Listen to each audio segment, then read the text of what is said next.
Philadelphia, July 3rd, 1776. Had a Declaration of Independence been made 7 months ago, it would have been attended with many great and glorious effects. We might, before this hour, have formed alliances with foreign states. We should have mastered Quebec and been in possession of Canada. You will perhaps wonder how such a declaration would have influenced our affairs in Canada, but if I could write with freedom, I could easily convince you that it would, and explain to you the manner how.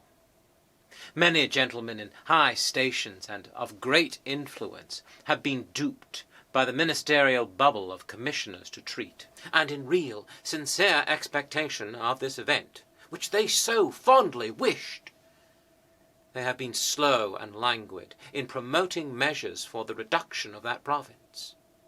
Others there are in the colonies who really wished that our enterprise in Canada would be defeated, that the colonies might be brought into danger and distress between two fires, and be thus induced to submit.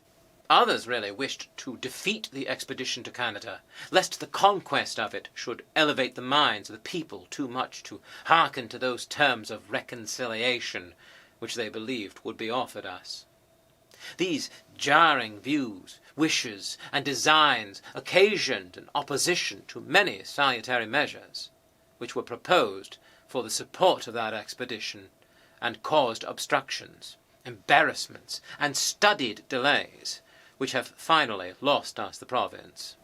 All these causes, however, in conjunction, would not have disappointed us, if it had not been for a misfortune which could not be foreseen, and perhaps could not have been prevented. I mean the prevalence of the smallpox among our troops. This fatal pestilence completed our destruction. It is a frown of Providence upon us, which we ought to lay to heart. But on the other hand, the delay of this declaration to this time has many great advantages attending it. The hopes of reconciliation, which were fondly entertained by multitudes of honest and well-meaning, though weak and mistaken people, have been gradually and at last totally extinguished.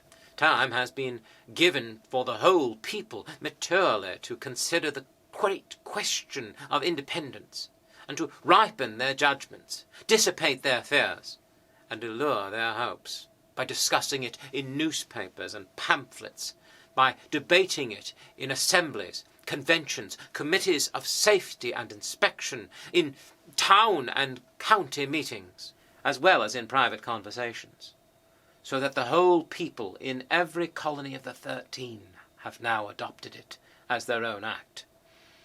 This will cement the Union, and avoid those heats and perhaps convulsions which might have been occasioned by such a declaration 6 months ago. But the day is past. The 2nd day of July, 1776, will be the most memorable epoch in the history of America. I am apt to believe that it will be celebrated by succeeding generations as the great anniversary festival. It ought to be commemorated as the day of deliverance by solemn acts of devotion to God Almighty.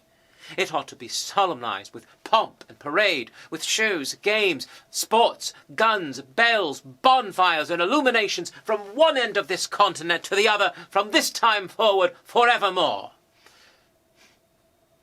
You will think me transported with enthusiasm, but I am not. I am well aware of the toil and blood and treasure that it will cost us to maintain this declaration and support and defend these states. Yet through all the gloom, I can see rays of ravishing light and glory.